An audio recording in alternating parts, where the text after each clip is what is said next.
Priority 3, according to the Finance Minister, inclusive human resource development and social justice.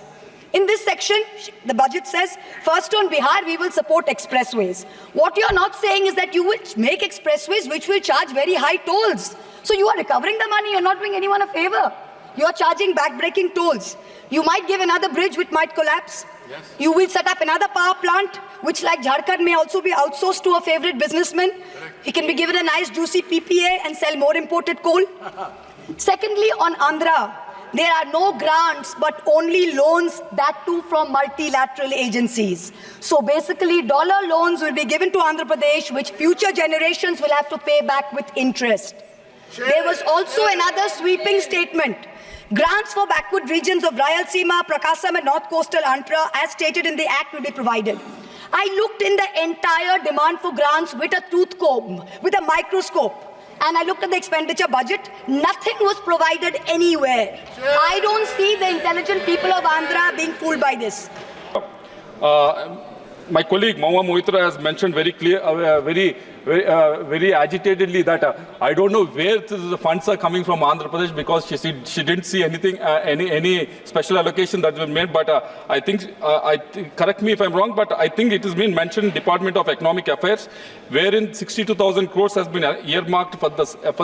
For the entire amount has been earmarked for capital expenditure, as also for the new schemes that have been announced, ma'am. So I hope and I wish this Purvodaya scheme, which has been announced for Andhra Pradesh and all the other eastern states that my colleague has mentioned, I hope this 62,000 crores will be given to us, and majority will be given to Andhra Pradesh, ma'am. And coming to the point number 4, ma'am, with regards to the clauses, which are from clauses from 88 to 99, which deal with the Vivad Se Vishwas. This has been a scheme which has been in effect for the last 4 years. This is used by a lot of taxpayers as well as a lot of industry people also, ma'am. This has been a successful scheme. But the problem right now that we should revisit is, I've been reading that clauses, ma'am, but nowhere in those clauses there's no mention of timelines has been mentioned. Because I'm looking for them, because almost 5.4 lakh income tax appeals are pending at the commissionerate level, ma'am.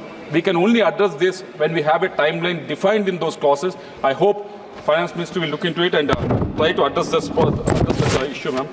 And also, coming to the point number 5, ma'am, with regards to the healthcare. We have done amazingly well in the last 10 years or so. Numerous medical colleges, AIIMS has been developed, and also number of postgraduate seats has been increased. But we should, but there's a 18% GST on health insurance policy. Ma'am, if you look at the percentage of people having life insurance, there's 75% of them are having life insurance. Only 25% of them is having health or medical insurance. There is uneven numbers that are here, ma'am. It should be the opposite way. More people should have the health insurance or medical insurance, and less people to have the life insurance policy, or equally at least. But somehow it is skewed in one direction. It can be addressed only if this GST can be reduced, so that more people can have access to the medical insurance and health insurance, ma'am. Also, coming to the point number 6, ma'am, with regards to the agriculture. Agriculture, yes, we have come up with numerous schemes from the central government. Every year, central government is giving 6,000 rupees for every farmer, PM Kisan Nidhi, and there's a soil health cards being given, and various other schemes. Insurance also has been given. So various other schemes have been given from the central government, and there's a definite drive from the central government to improve the conditions of the farmers and double the farmers' income. But we need to review the 20% GST, 12% GST on the agricultural equipment, 18% GST on the tractors and machines for processing and milling, and 15% GST on pesticides. I think instead of having these many numbers of percentages and these many brackets of GST numbers, I hope and I wish Finance Minister will come with a lesser number, like how they have it 5% for fertilizers. I hope all the others also will come into the same bracket, so that the farmers will get benefited, ma'am. Also, coming to the textile industry, which is one of the backbone of my district, ma'am. There are a lot of textile parks are there, a lot of textile industry is there, a lot of yarns are there. But the problem that they have, and the Finance Ministry, we request you to look at it, is with regards to the 11% import duty which is levied on the cotton that is imported, ma'am. Yes, we have to protect the farmers, and Cotton Corporation for India is buying the cotton from the farmers at a good price. Yes, we appreciate that. But at the same time, protecting the farmers is one thing, but protecting the industry is also is our duty. The only way we can protect the industry is actually giving them the enough raw material so that they can produce good quality products and be competent when they export it to the other countries. They have to compete with countries like Bangladesh and Vietnam. They can only be competent when these raw material that is needed for these cotton mills are provided at a reasonable price, not by the government, but I'm saying if the import duty of 11% is decreased, they'll become much more competitive, ma'am. Coming to the handlooms, again, it's a huge employment generator, ma'am, across the country. And also we take pride in this handlooms for so many centuries, ma'am. And Prime Minister keeps on talking about handlooms and handicrafts every year, ma'am.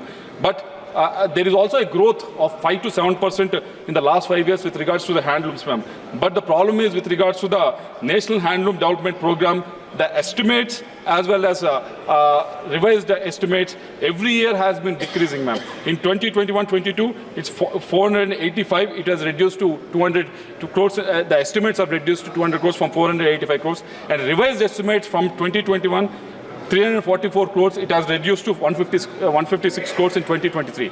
So I think I wish that handlooms is one of the backbone of our country. We pride about it, handlooms and handicrafts. So I wish the finance minister will look into it. Ma'am, less than 2 minutes, ma'am, because I am the only speaker for my party. We have enough time, ma'am. And also coming to the SEZs in the textile industry, ma'am. There's a friend of mine, Mr. CM Ramesh, in his constituency, there is a company called Brandix, which employs almost 30,000 women, ma'am, in this industry. And there's exports that happen at a breathtaking pace from this industry, ma'am. But the problem is from this SEZ, but the problem is when they are manufacturing them and they're much more quality oriented, when they're exporting to the other countries, there is no provision for them. They're ready to pay the tax to sell in India, but there's no provision for them to sell in India, ma'am. If iPhone can be manufactured by Foxconn in India, and it can be exported as well as it can be sold in India, why can't this be so? They have the same provision. So I request the ministry to look into this, ma'am. And coming to the aquaculture, this is one of the major industry in Andhra Pradesh. Almost 70% of the aqua exports happen from Andhra Pradesh, ma'am. There's so many new schemes that have been implemented in this. There's so much push and nudging that has been given to the aqua farmers as well as processors. Aqua processors have been doing very well, and MOFP is doing amazing, coming up with new schemes, and also the PLS scheme that has been come up. The aqua processors have used it to the larger extent. So, as a country, aqua processing capacity is very high, but the problem is with regards to the farmers that are able to do the production. That is very low, ma'am.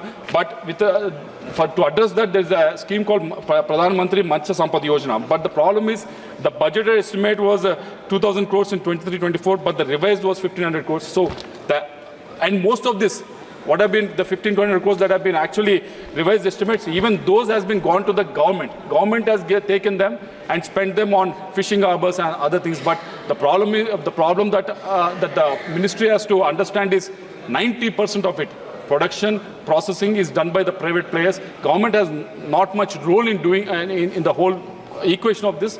But somehow the government is accessing all these funds. So I hope the scheme will be rephrased or reworked in such a way that private players can actually, who are in the process of exporting and who is in the process of production of aquaculture, can use this Papriyam Matsya Sampad Yojana. So I hope our ministry will look into it. So coming to the last point, ma'am, and there is a white paper that has been released in Andhra Pradesh, ma'am, with regards to the Andhra Pradesh financial situation, ma'am.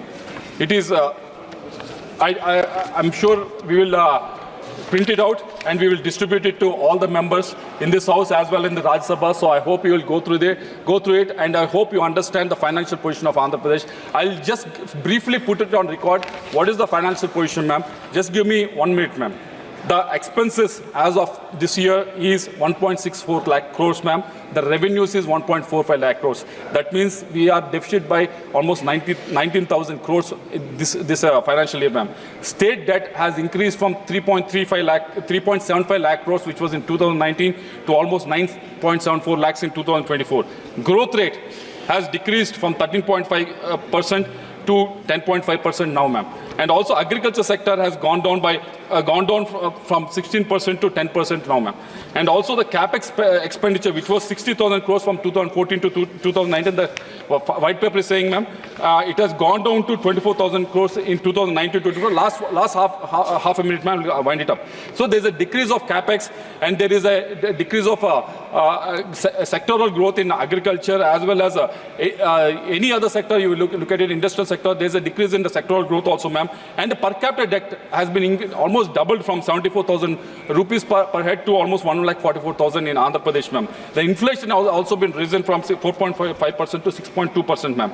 So all in all, on one side, we are having a huge debt, and we have revenue deficit every year. On the other side, we are not, whatever we have borrowed, we are not, ma'am, last 20 seconds, ma'am. We are not, whatever we borrowed in the last 5 years or so, we are not infused into the capital expenditure, ma'am. This has brought the state to our knees, ma'am. We are ready to actually work with the central government. We are ready to actually again stand up, and we are again looking for to rebuild the state, ma'am. So I request the finance ministry to look into it so that they can actually restructure the loans that are indebted by the state of Andhra Pradesh, so that we can actually run with the other states as well, ma'am. Thank you very much.